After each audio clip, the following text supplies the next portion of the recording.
मेरा ये तो 6 महीने कह रहा है, 1 साल से मेरे को नींद नहीं आई कि ये घाटी का कलंक मेरे साथ ही जाएगा। इसलिए भाइयों, आप लोगों का सहयोग और हमारा मुख्यमंत्री का सहयोग, प्रधानमंत्री का सहयोग, ये सारे सहयोग की वजह से मैं इसको घाटी को पार कर गया। नहीं, ये घाटी पार होने वाली नहीं। क्यों? जिंदगी में मैंने देखा कि घाटी कभी भरतपुर जा रही है तो कभी जा रही है जयपुर, कभी माधोपुर। मैं साल भर से इस घाटी के चक्कर में पड़ गया। इसका एक पहले वन विभाग ने ये आदेश दिया था कि 13,000 ऐसे 11,000 रुपये जमा कराने का। अभी से बजट सेशन गए, सेशन में इसकी कॉस्ट और बढ़ा दी, जो 6,000 रुपये में फाइल फिर लौट गई वापस। जो 6,000 रुपये जमा कराने के बाद में उस पर 1,000 बेसी हो गया, जो ऐतराज में फिर फाइल आ गई। फिर मैं सीएम साहब के पास गया, साहब हमारा 1,000 रुपया मांग नहीं रहे और हमारी फाइल पर लौटा रहे। तो उस फाइल में वो 1,000 रुपये की वजह से सीएम का टेलीफोन आया, 2,000 डीएफओ ने मंजूर करी। बाकी इस घाटी के चक्कर में आपको विश्वास के साथ कह रहा हूँ कि मेरा सारा जीवन खराब हो गया। क्यों? कि इसमें सारे नेता फेल हो गए, तो मैं भी फेल होने की स्थिति में है। इसलिए मैं गाँव में जाने की स्थिति में नहीं था। जो मेरी भगवान ने और आम जनता ने और मीना कोलेता ने, भावरा ने, जब भी मैंने कहा ऐसा साथ दिया जो कभी नहीं दिया। ये बहुत जबरदस्त साथ दिया। सारी 500 पंचायत मैं ये कहता वही ये करो, वही करने को तैयार नहीं। बाकी आप लोगों ने सम्मान किया, इसके लिए बहुत बहुत धन्यवाद। क्या होगी इस 1900 मैं क्षेत्र में मेरे को कम से कम 43 वर्ष हो गई चुनाव लड़ते। कंटिन्यू एक बार नहीं लड़ा, नहीं कंटिन्यू लड़ रहा हूँ मैं चुनाव। क्योंकि इसे सारी दादागिरी के सामने एक मैणाबाद का नारा लगा के हमारे मैणान को सारी जात से अलग कर दिया। इसलिए भाइयों, मैं एक बात का आपसे निवेदन कर रहा हूँ, आपके चरणों में बहुत नंबर निवेदन कर रहा हूँ। नई पीढ़ी को मैं सुझाव दे रहा हूँ कि पुराने आदमी हमारे सब मर गया, कोई 10-20 दिया है।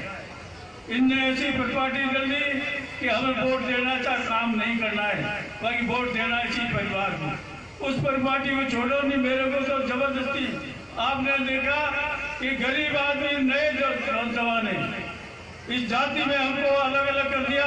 कोई जात ने हमारे डर के मारे हमसे आ करती है, नहीं मेरे दिल से हमको वोट नहीं देती।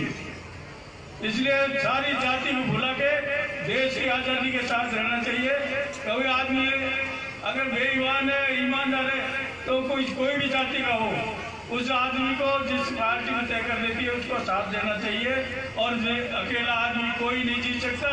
आपने चुनाव में देखा, मैंने जो राजसभा बनी थी, जब मैं किरोड़ी लाल से भी मिला था, मेरी आप मुख्यमंत्री नहीं बनेंगे कि राजस्थान के आपने सब युवा मोर्चा के सब युवा साथी हमारे मेरे भाई नहीं, राजस्थान के मुख्यमंत्री बनेगी, राजस्थान का मुख्यमंत्री बनेगा हमारी 4 सीट जीतेगी। मैंने एक बात की, राजस्थान में जाट अगर मुख्यमंत्री नहीं बना तो मैं ना कभी नहीं बन सकता। आज की तारीख में मैं कह रहा हूँ, क्योंकि जब तक आप ज्योति जाति से संबंध नहीं जोड़ेंगे और जातिवाद करेंगे तो आप राजस्थान के मुख्यमंत्री कोई नहीं बन सकता। नहीं किरोड़ी लाल बन सकता, नहीं मैं बन सकता, नहीं कोई और लाल बन सकता।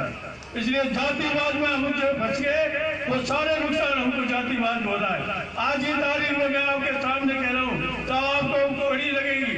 बाकी आपने मीणा समाज के पक्ष में कोई नहीं है और गुर्जरों के पक्ष में कोई नहीं है, क्योंकि ये जातिवाद करते दोनों जात आज अकेले डोल रहे हैं। इसलिए भाइयों, मैं आने वाली पीढ़ी से कह रहा हूँ कि हमारा तो टाइम पूरा हो गया, हमारी काफी उम्र होगी, 85 साल की उम्र होगी, इसलिए हमें कोई दिक्कत नहीं।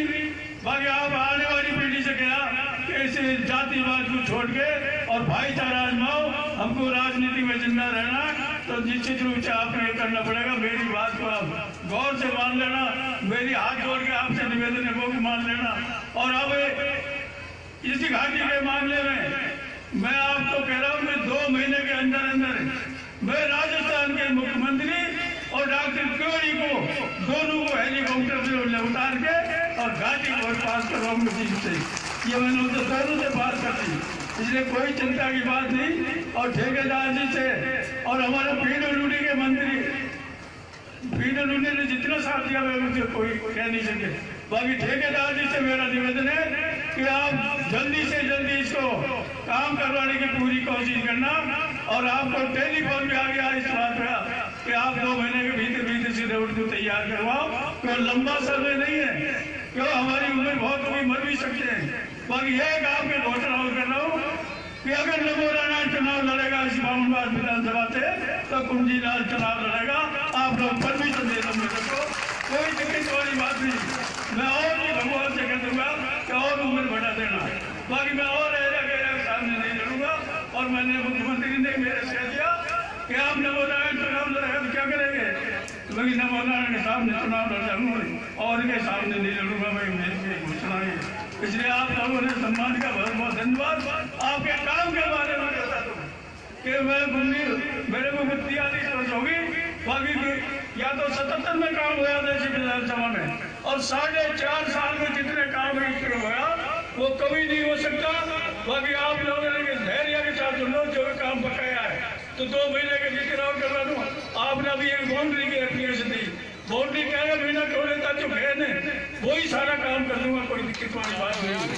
क्योंकि इस मीणा को लेता भी एक हॉबी है कि जितने हमारे मीणा समाज के जितने भी नेता है वो सारे इस मीणा को लेता है रिश्तेदार है, और लास्ट में जाके ढूंढ के गोती भाई के हिसाब से मैं भी उस रिश्तेदारी में जुड़ गया, इसलिए मेरा नंबर सबसे पीछे।